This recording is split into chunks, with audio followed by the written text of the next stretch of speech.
Friends అందరికీ నమస్కారం. Producer దాము గారికి, ఆర్పి గారికి, మా సతీష్ గారికి, హీరో గారికి, డైరెక్టర్ గారికి, మ్యూజిక్ డైరెక్టర్ గారికి, లిరిక్ రైటర్ గారికి, అందరికీ, మీడియా మిత్రులకి, జమ్ని సురేష్ గారికి అందరికీ నమస్కారం. సినిమా గురించి మాట్లాడుకోబోయే ముందు మీ పర్మిషన్తో ఒక్క నిమిషం మురళీ గారి గురించి మాట్లాడాలనిపించింది. మురళీ నాయక్ గారి గురించి శ్రీరాములు నాయక్ గారు చెప్తుంటే వెంట్రుకలు నెక్కపొడిచినాయి.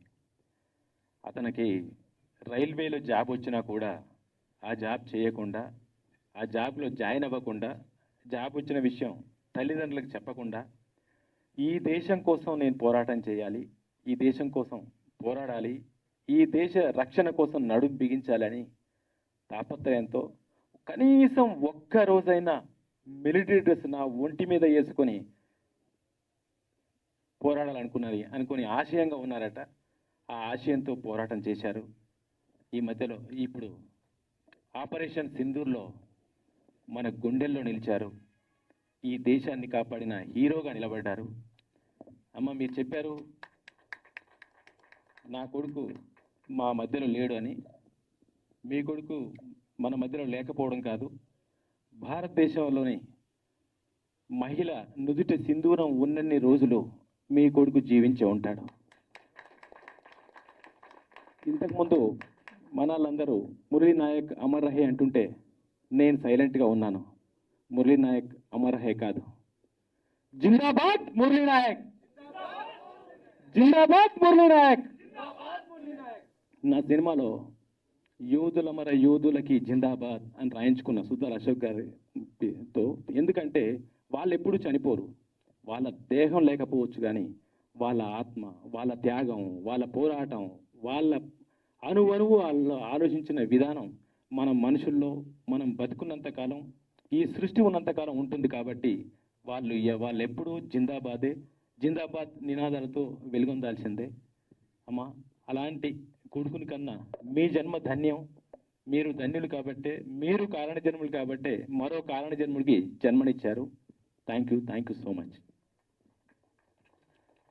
ఇంకా సినిమా విషయానికి వస్తే, సినిమా ఇప్పుడు ఎవరు చెప్పారు చిన్న సినిమా అని. ఇది అసలు చిన్న సినిమా కాదు, పెద్ద సినిమా. ఇందులో చిన్న సినిమా అని చెప్పుకోవడానికి ఏముంది నాకు అర్థం కాలేదు. అందరూ సక్సెస్ఫుల్ టెక్నీషియన్స్. మొన్ననే కథలెన్నో చెప్పిన పూర్ణాచారి, చైతన్య ప్రసాద్ గారు, తర్వాత మా కాసర్ల శ్యామ్ మంచి టెక్నీషియన్స్. బట్టల కొట్టు రామస్వామి బయోపిక్ అని కరోనాతో అందరు కాళ్ళు చెవులు ముడుచుకొని ఇంట్లో కూర్చున్న వాళ్ళని లేపి నిద్రలేపి నేనున్నాను బాబు ఇండస్ట్రీకి వస్తున్నాను అని ఇండస్ట్రీలో ఒక ఓటీటీ ద్వారా హిట్ ఇచ్చిన మా సతీష్ గారు ఇప్పుడు మళ్ళీ బిగ్ స్క్రీన్ మీద ఒక హిట్ ఇవ్వడానికి రాబోతున్నారు. నో డౌట్ అద్భుతం జరగబోతోంది, అద్భుతం జరగబోతుంది సార్. ఏదో ఉంది మీలో. అందుకనే ఇన్ని రోజులు 7 Hills అని గూగుల్ చేస్తే వెంకటేశ్వర స్వామి కనిపించేవాళ్ళు. ఇప్పుడు 7 Hills అని గూగుల్ చేస్తే సతీష్ గారు కనిపిస్తారు, సతీష్ గారి సినిమాలు కనిపిస్తాయి. సో ఆ భగవంతుడు, ఆ ఏడుకొండల స్వామి మీకు ఎన్నో సినిమాలు చేసే అవకాశం ఇవ్వాలి, మాలాంటి వాళ్ళందరికీ పని కల్పించే అవకాశం ఇవ్వాలని మనస్ఫూర్తిగా కోరుకుంటున్నాను. తర్వాత ఆ డైరెక్టర్ ఎంతసేపు వెనక ఉంటున్నాడు. ఆయన సినిమా మాత్రం చాలా ముందుంటుంది. No doubt. ప్రతి డైలాగు, ప్రతి ఫ్రేము, ప్రతి షాట్ ఆర్టిస్టుల దగ్గర నుంచి ఎక్స్ప్రెషన్ రాబట్టుకునే విధానం ఎక్కడ ఒక్క ఇంచ్ అంతా కూడా తక్కువ లేదు. డైరెక్టర్ గారు చాలా బాగా చేశారు. Congrats sir. No doubt cinema hit కొట్టబోతున్నారు. తర్వాత ఎడిటింగ్ కానీ డైలాగ్ అన్నీ ప్రతిదీ కూడా ఎక్కడ కూడా ఇది చిన్న సినిమా, ఇదేదో తక్కువ బడ్జెట్తో సినిమా అని చెప్పడానికి ఏమీ లేదు. Super cinema, no doubt. Audience దీంతో మళ్ళీ థియేటర్కి రావట్లేదు అన్న భయం పోయి రావాలి, ఈ సినిమాని హిట్ చేయాలని కోరుకుంటున్నాను. ఆ అమ్మాయిలు రమ్య, స్వాతి వాళ్ళు కూడా చాలా బాగా యాక్ట్ చేశారు. తర్వాత ఇక్కడ ఉన్న ఆర్టిస్టులు భద్రం గారు, ఇలా అందరూ వెల్-నోన్ ఆర్టిస్టులు, ఎవరు కూడా తెలియని వాళ్ళు కాదు, ఏదో ఇప్పుడు ట్రై చేస్తున్న వాళ్ళు కాదు. అందరు సక్సెస్ఫుల్ ఆర్టిస్టులు, టెక్నీషియన్స్ పనిచేశారు. కాబట్టి సినిమా మంచి విజయం సాధించబోతుంది అనిపిస్తుంది. నెక్స్ట్ బాబులకు బాబు మన గౌతమ్ బాబు,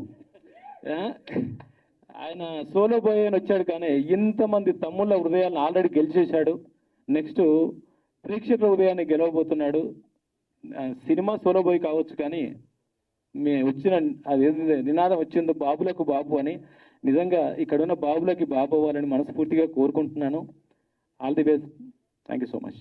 వేదిక మీద ఉన్న చీఫ్ గెస్టులకు, మా సోలో బాయ్ టీంకి, వేదిక ముందున్న మీడియా మిత్రులకు, ఇచ్చేసిన ప్రేక్షకులందరికీ నా హృదయపూర్వక అభినందనలు. అలాగే మన సోలో బాయ్ ముందుగా ఒక చిన్న మాట, ఆపరేషన్ సింధూర్లో పాల్గొని దేశం కోసం ప్రాణాలు అర్పించిన మురళీ నాయక్ గారికి అశ్రునివ్వాలి. అలాగే వాళ్ళ పేరెంట్స్కి జీవితాంతం కూడా మనం ఏదో ఒక విధంగా వాళ్ళకి మంచిగా హెల్ప్ చేయాలని కోరుకుంటున్నాను. అలానే మన సోలో బాయ్ సినిమా ఒక మిడిల్ క్లాస్ కుర్రోడు సత్తాకి ప్రతిష్ట. ఒక మిడిల్ క్లాస్ నుంచి ఎంతోమంది పాలిటిక్స్లో కానీ, బిజినెస్లో కానీ, స్పోర్ట్స్లో కానీ, సినీ ఫీల్డ్లో కానీ చాలా పెద్ద స్థాయిలో సక్సెస్ అయ్యారు. అలాంటి వాళ్ళల్లో ముఖ్యుడు ప్రపంచవ్యాప్తంగా తెలుగు జాతి, తెలుగు భాషకి గుర్తింపు తెచ్చిన నందమూరి తారక రామారావు గారు, నట సామ్రాట్ అక్కినేని నాగేశ్వరరావు గారు, సూపర్ స్టార్ కృష్ణ గారు, నటభూషణ్ శోభన్ బాబు గారు, అలానే మెగాస్టార్ చిరంజీవి గారు, మాస మహారాజు రవితేజ గారు, అలానే మన ఇప్పుడు ఈ తరమున్న డైరెక్టర్లో వచ్చేసరికి బాహుబలి త్రిబుల్-ఆర్తో ప్రపంచవ్యాప్తంగా తెలుగు సినిమా సత్తా సాటిన దర్శక ధీరుడు రాజమౌళి గారు, అలానే మాటల మాంత్రికుడు త్రివిక్రమ శ్రీనివాస్ గారు, అలానే డిఫరెంట్ చిత్రాలను తీసే సుకుమార్ గారు, అలాగే కొరటాల శివ గారు, వరుస హిట్లతో దూసుకుపోతున్న అనిల్ రాయపూడి గారు, అఖండ 2తో బాక్సాఫీస్ బద్దలు కొట్టడానికి వస్తున్న బోయపాటి సీన్ గారు, వీళ్ళందరూ మిడిల్ క్లాస్ ఫ్యామిలీ నుంచి వచ్చి ఈరోజు గొప్ప స్థాయిలో ఉన్నారు.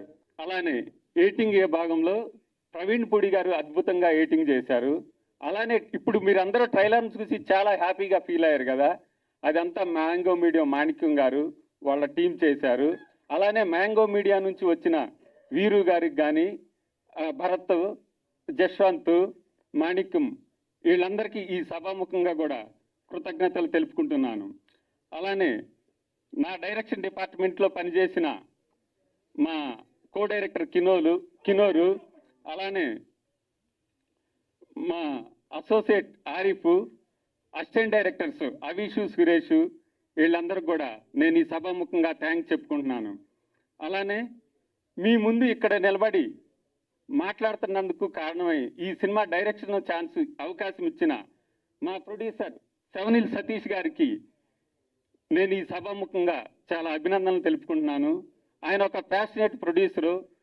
ప్రీ ప్రొడక్షన్ దగ్గర నుంచి షూటింగ్లో కానీ, పోస్ట్ ప్రొడక్షన్లో కానీ, ఇప్పుడు జరుగుతున్న ప్రమోషన్స్లో కానీ అన్నిట్లో కూడా తను చాలా హెల్ప్ చేసి తను వెనకుండి మమ్మల్ని అందరినీ ముందుకు పుష్ చేస్తూ ఉన్నాడు.